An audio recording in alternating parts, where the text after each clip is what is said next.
Hi. Hi.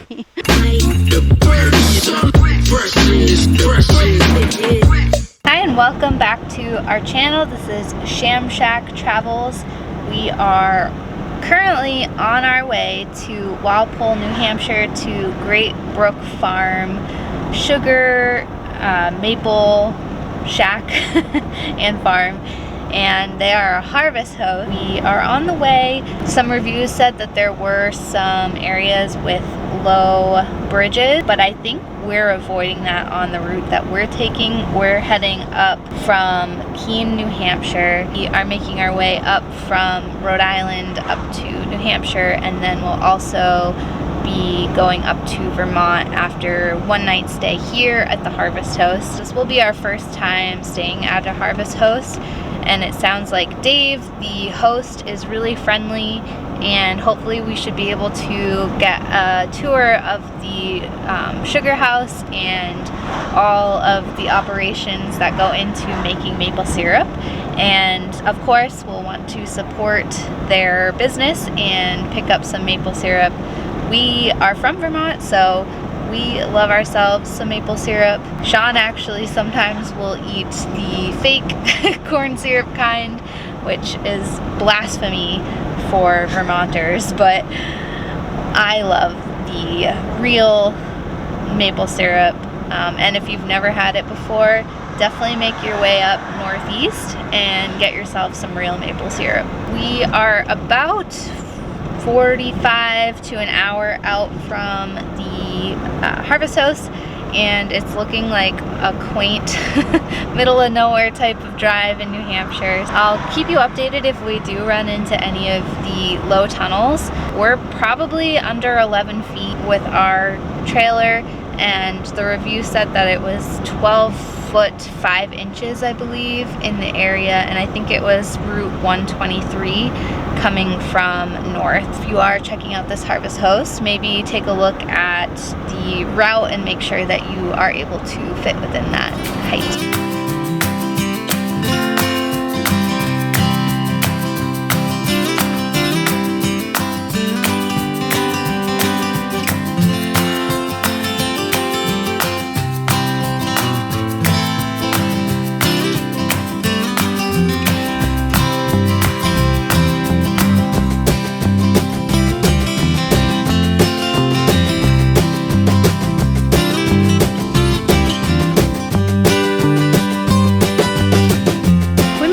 I don't know if it's just us, but we had a hard time finding it. All the reviews said it was super simple to find the location, so I think it's just us. But we pulled up, got some horses, and this is the farm. We got it all set up. Hold on, I know, hold on. Just gonna give Hallie some food and some water, and then we are going to do a tour of the sugar shack, so I'm really excited about that.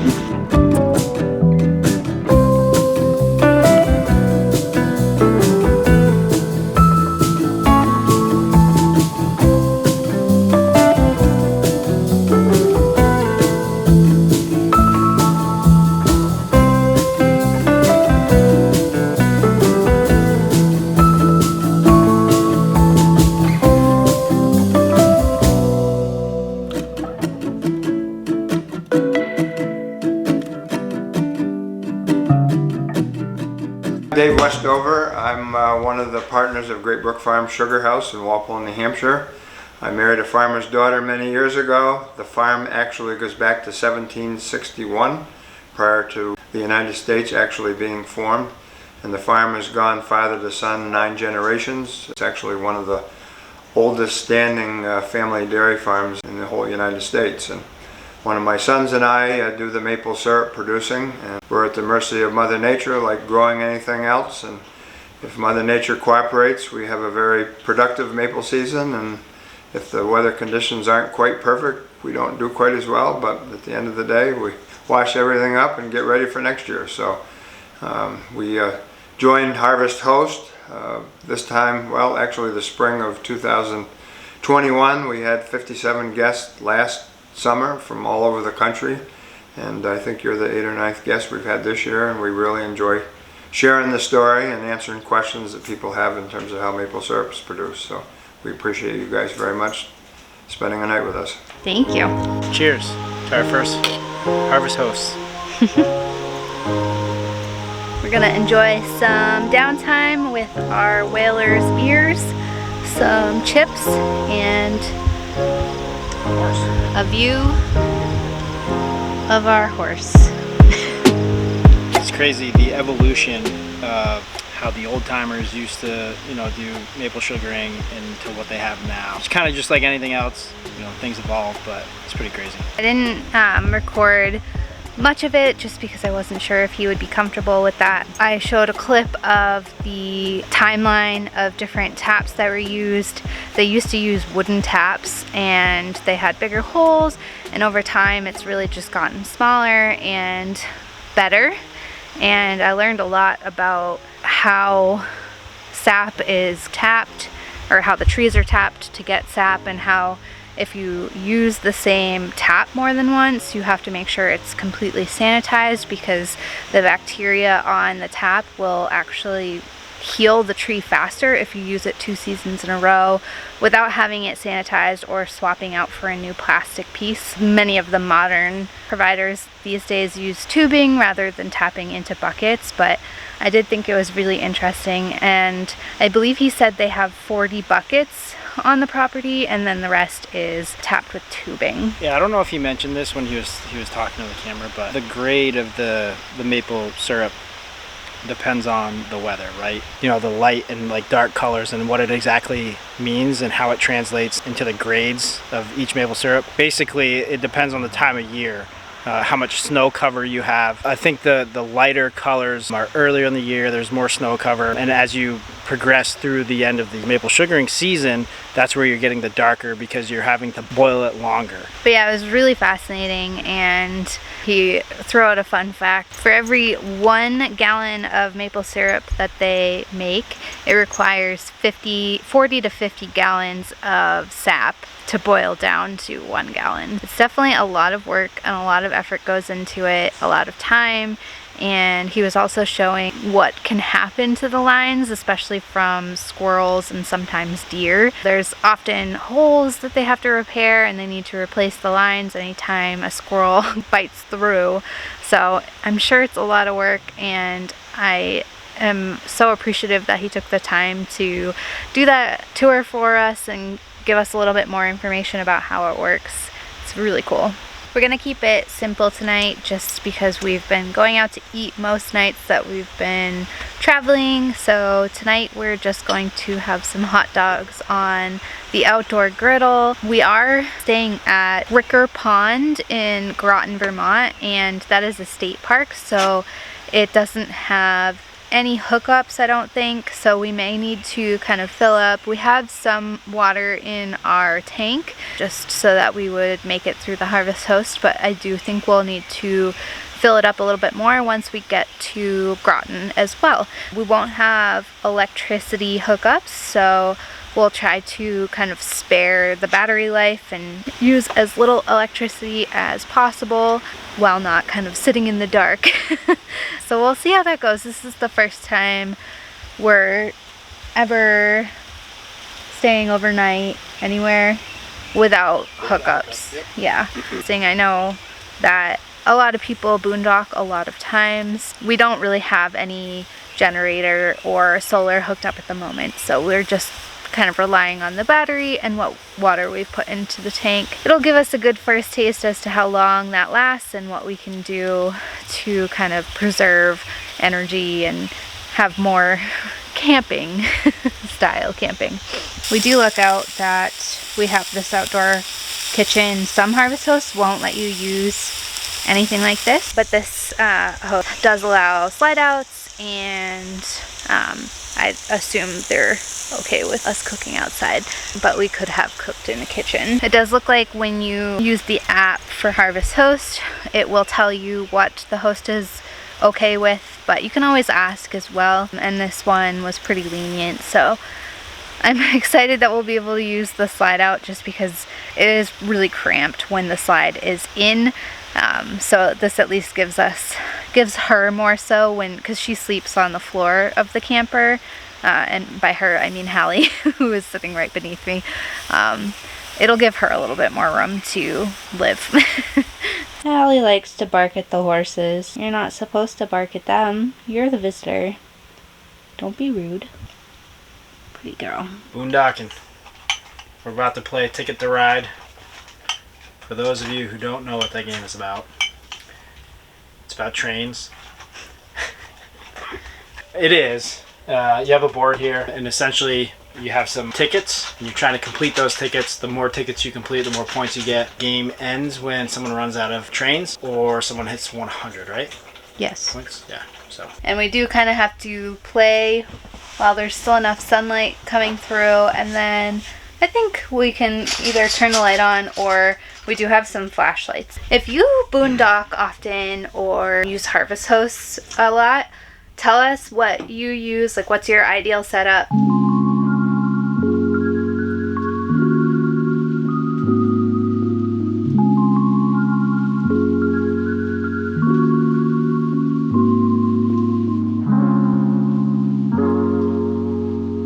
So I won again. It's good to be a winner. I'm not competitive or anything. I'm learning what strategies do and do not 3 work. and 1. What do you have to say for your showing? I'm learning. The 2 games that I've lost, I've had 2 passages that cut through the middle here to Houston. What I've learned this time is that it takes too many turns with not enough points from these, even though they're easier to get because they're the gray squares, which means you can use any color, but it takes too many turns to fill that out. I will be avoiding that passage from now on. I don't know what she's talking. I just play my tickets and my cards that I get. I try and keep it simple. And it works. I'm 3 and 1. The friends that we're meeting up with at Ricker Pond introduced us to the game Sequence, and it is kind of like a card versus Connect Four cards, and like kind of like this where you fill out spaces and you have to get a sequence to win a game. When we meet up with them, I'm sure we'll play, and I will show a little bit of that game as well. If you have any games that you like to play when you are camping, let us know. These are each good for 2 players, and I think I've talked about this before on vlogs where it's hard to find games that are good for 2 people that aren't like either super boring or like don't work well with 2 people. So yeah, if you have any good recommendations, let us know. Alright, so it is the morning now. Sean woke up at around 7 and started up his car just to charge the battery. It was definitely running low. I'm up making some coffee. I love this pour over coffee. All you have to do is put your grounds and a filter in the top of this, and you pour water directly into this carafe. I have a insulated coffee pot, and once I take this off, it just pulls right off. There's also a lid, and I like that because I can have a couple cups and not have to make each cup individually. It keeps it nice and warm. I'll leave the link below of the one that I bought on Amazon. I actually bought one and it had a crack in it on the side of the carafe. So I had returned that, and it was one of those returns on Amazon where they don't ask for it back. So I actually have an extra insulated coffee pot that I can use if we have more guests over. Sean is outside making eggs and bacon on the outdoor griddle. There, I don't know if you can hear in the background, there's a tractor moving around with some hay. I think that they sell a lot of hay, it sounds like, and I think a lot of local farmers buy it for their livestock. I don't know if we really mentioned this, but it is a farm as well as a sugar shack, and I do think that their farm is where the bulk of the profit comes from. I could be wrong on that. I'm not sure. They do also have a farm as well.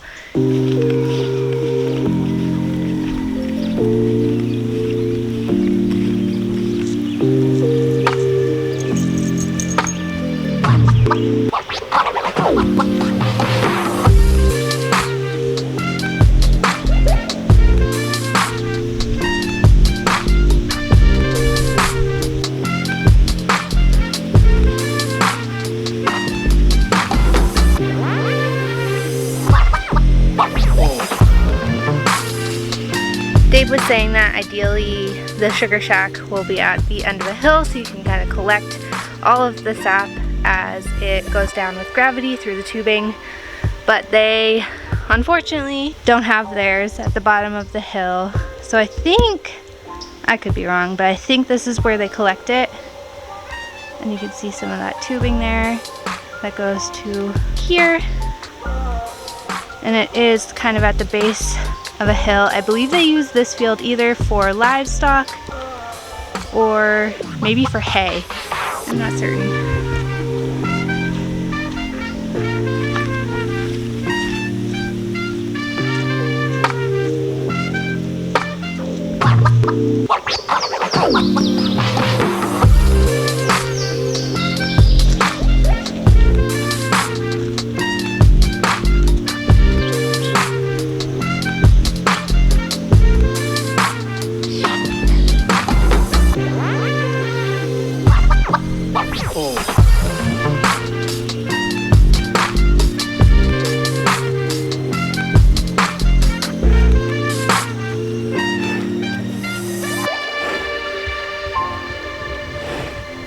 Hi. Hi. You a good boy.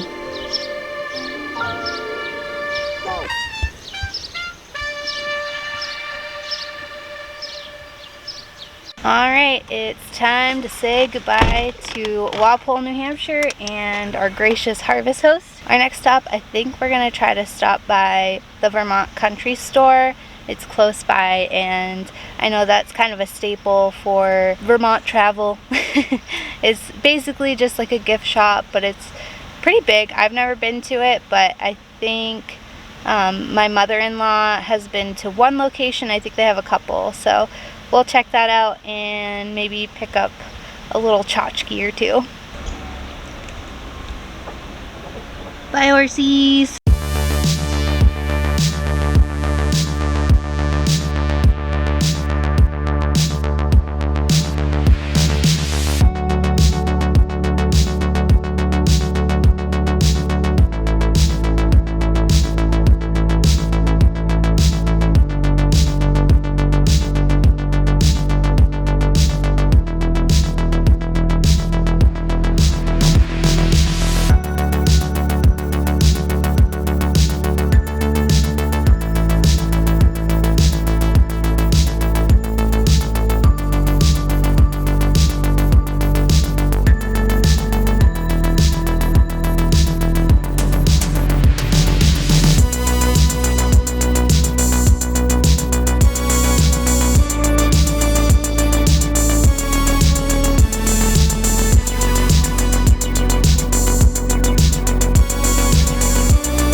So Hallie was freaking out in there, so I came back to the truck with her, but now I'm gonna see what my wife got. Some chocolate ball cookie doughs? Yeah, chocolate. Holy crap. That's gonna be nice. That's gonna be good. Alright, you see some cookies in here. Peanut butter cookie. Peanut butter cookie, 2 of these. I love peanut butter cookies. And then the next one is for my mother-in-law for helping us out and watching our pool. Got some blueberry pancake mix. Nice, she'll like that a lot. Good choices. All right, On our way. off to Groton, Vermont.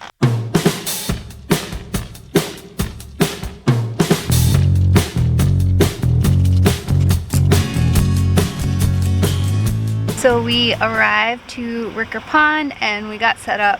However, our site is right on the side of a brook, and the brook has kind of like come loose and is running over kind of the normal path.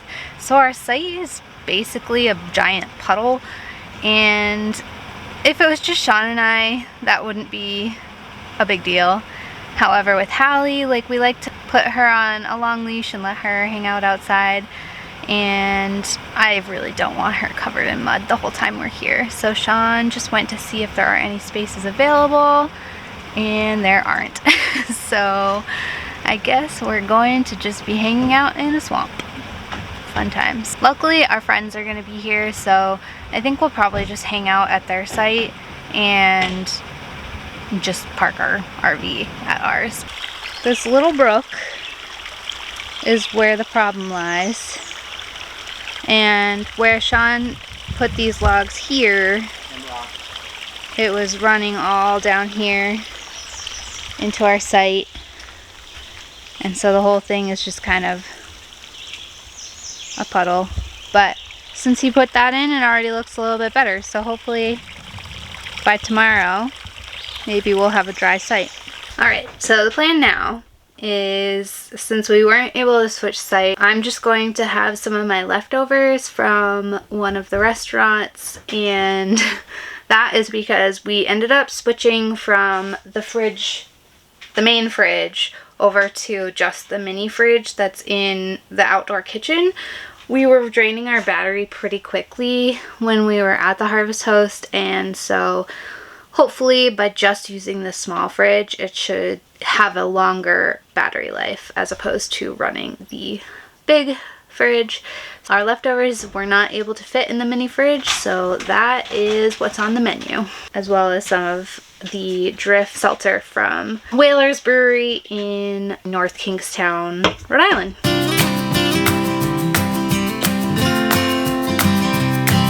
Hello, Shamshack Travels. I'm Allie, Sam's best friend. Welcome to our campsite. Still drinking my rise. Whee!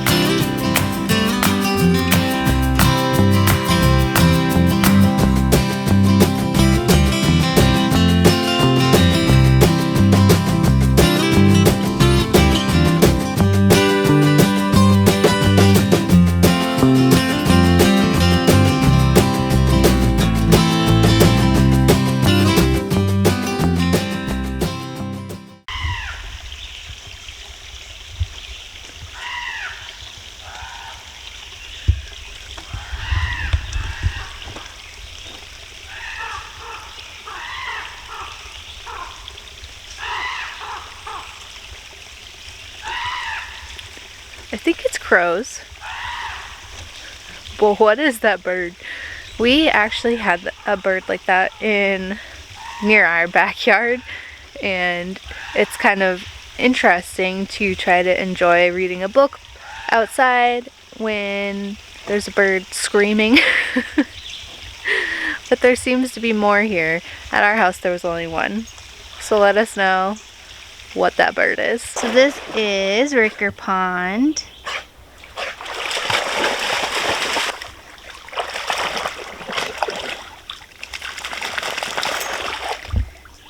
You like that water?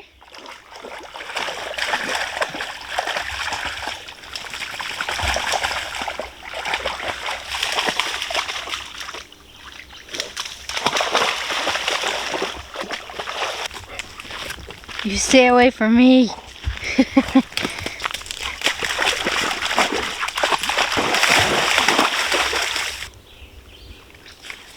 Oh, there's a snake. Can you see that? It's the last full day of camping, and I think we'll be spending most of it with friends and family. It might be a little too cold to go swimming. It was really cold last night, so I was glad that we had a down blanket, but we'll see what the day brings.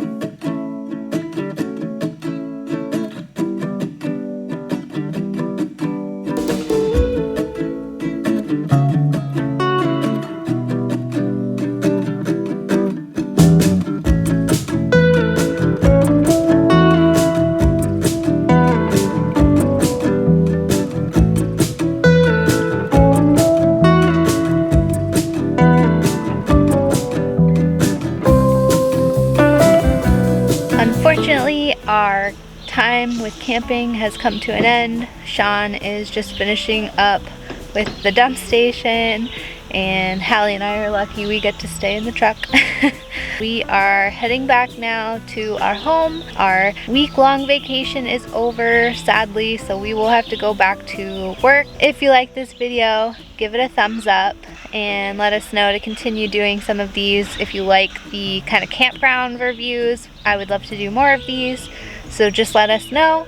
And if you're new to this channel, I would love it if you could subscribe, and you can catch us on the next one. We're not sure yet what our next trip will be, but I do think that we'll probably be doing another one shortly, maybe in a week or two, and we'll just have to kind of do a little bit of Google searching, see what's in the area that we can do an extended weekend trip. So again, if you could just like this video, give it a thumbs up and subscribe, and we will catch you on the next one.